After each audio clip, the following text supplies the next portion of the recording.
হচ্ছে খয়রা সর্ষে, এর জন্য আমি এই মশলাগুলো নিয়ে নিয়েছি। আগুনটা আমি জ্বেলে নিয়েছি। চলো কড়াইটা বসিয়ে নিলাম।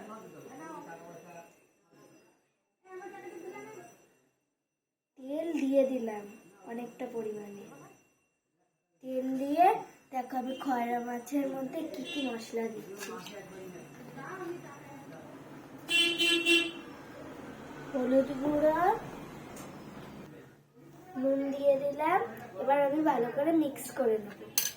এই দেখো আমি মাছটা দিয়ে দিলাম। এক এক করে আমি সব মাছগুলো দিয়ে দিচ্ছি, দেখে নাও তোমরা।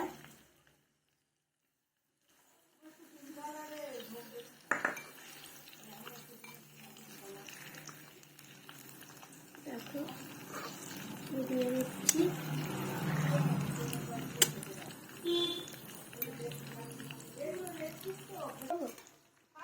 এই দেখো আমি মাছটাকে উল্টে দিচ্ছি এপিট ওপিট করে আমি ভেজে নিচ্ছি ভালো করে। এই দেখো আমি এখন নামিয়ে নিচ্ছি এক এক করে সব মাছগুলো। কিন্তু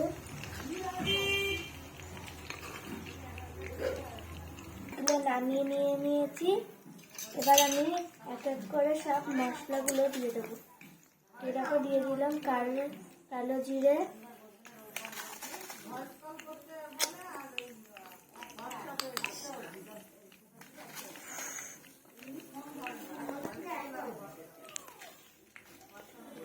এই দেখো আমি লঙ্কার গুঁড়ো দিয়ে দিচ্ছি।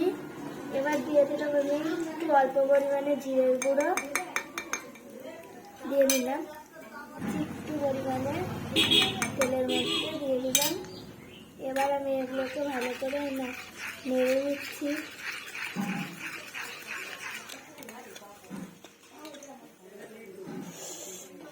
একটুখানি আমি জল দিয়ে দেবো, কিছুটা পরিমাণে জল দিলাম।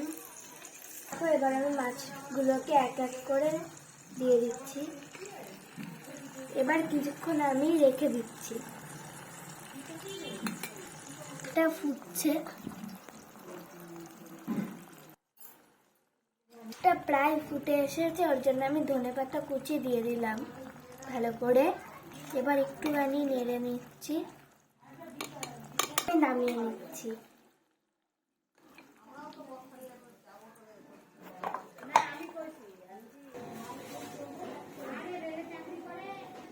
এই দেখো আমার রান্নাটা ঠিক এরকম হয়েছে, খুব সুন্দর হয়েছে।